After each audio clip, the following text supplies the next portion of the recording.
Assalamualaikum warahmatullahi wabarakatuh. Perkenalkan, nama saya Aam Niamilah, ASN dari SMK Negeri 1 Kuningan. Dalam hal ini saya mengajar mata pelajaran fisika untuk kelas 10 SMK. Baiklah anak-anakku, sebelum kita membahas materi ini, alangkah lebih baiknya kita berdoa dulu kepada Allah Subhanahu wa taala agar senantiasa kita selalu ada dalam keadaan sehat walafiat dan ada dalam keadaan lindungan Allah Subhanahu wa taala. Baiklah, untuk bab hukum Newton tentang gerak, poin-poinnya adalah hukum Newton 1, 2, dan 3, satuan gaya, berat, macam-macam gaya, gaya gesekan antar zat padat. Nah, ini pendahuluannya. Dinamika adalah ilmu yang mempelajari gaya sebagai penyebab gerak. Hukum Newton menyatakan hubungan antara gaya, massa, dan gerak benda. Gaya adalah kekuatan dari luar berupa dorongan atau tarikan. Nah, hukum Newton ini Isaac Newton pada tahun 1643 sampai 1727 mempublikasikan hukum geraknya dan merumuskan hukum gravitasi universal.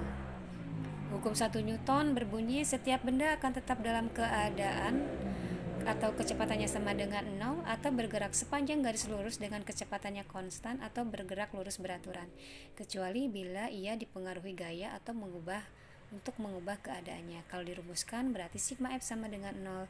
Ini untuk benda diam atau bergerak lurus beraturan. Hukum 2 Newton, percepatan yang dihasilkan oleh resultan gaya yang bekerja pada suatu benda berbanding lurus dengan resultan gayanya, searah dengan gaya dan berbanding terbalik dengan massa benda. Kalau dirumuskan berarti A sama dengan sigma F sama dengan M, kita rubah sigma F sama dengan M kali A.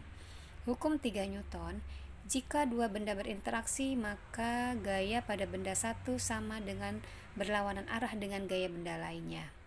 Ini kalau dirumuskan seperti F aksi sama dengan negatif F reaksi. Nah, satuan gaya kita lihat bahwa F sama dengan M kali A, di mana F sama dengan gaya, M sama dengan massa, A sama dengan percepatan. Dalam satuan sistem internasional, F sama dengan kilogram meter per detik kuadrat atau sama dengan Newton. Ini contoh soal hukum Newton. Bisa dilihat dan dibaca serta dipahami penyelesaiannya untuk soal hukum Newton. Selanjutnya yaitu satuan gaya. Gaya adalah besaran vektor dan satuannya adalah Newton. Satuan gaya bisa dilihat dari tabel berikut.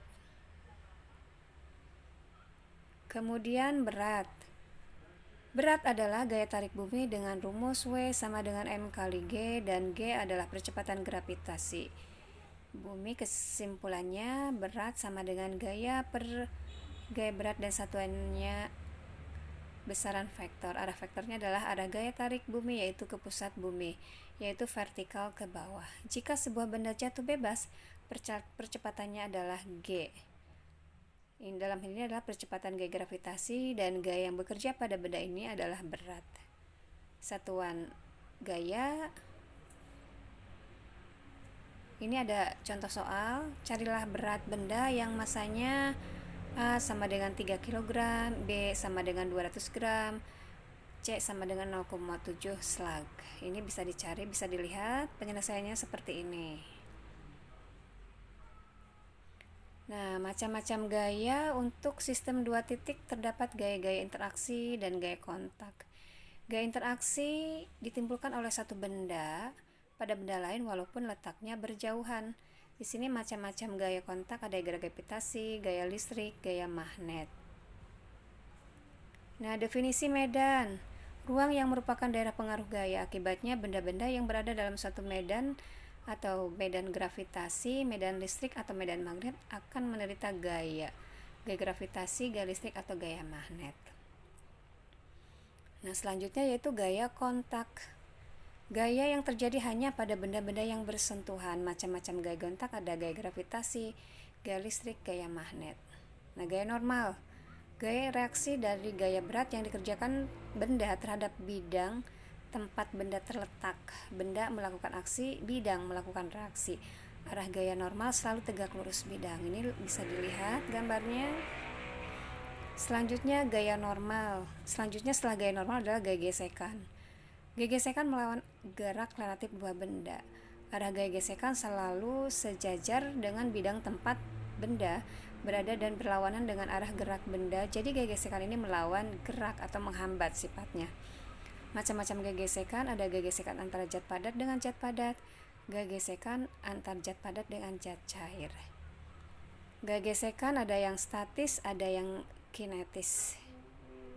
Nah, ini bisa dilihat bahwa gaya gesekan statis kalau disimbolkan dengan Fs, gaya gesekan yang bekerja antara dua permukaan benda dalam keadaan diam relatif satu dengan yang lainnya.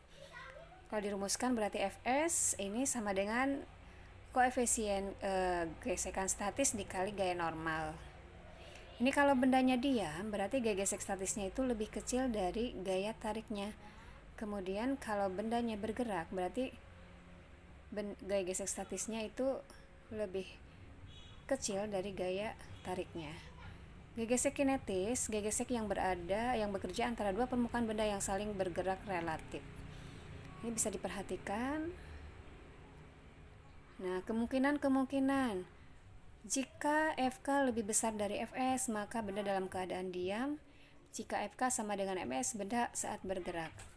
Jika Fk lebih kecil dari Fs, maka benda akan bergerak. Sifat-sifat gaya gesekan ada yang gaya gesekan tergantung dari sifat permukaan kedua benda, kemudian berat benda atau gaya normal. Ini contoh soalnya bisa diperhatikan, dibaca, kemudian penyelesaiannya bisa dipahami.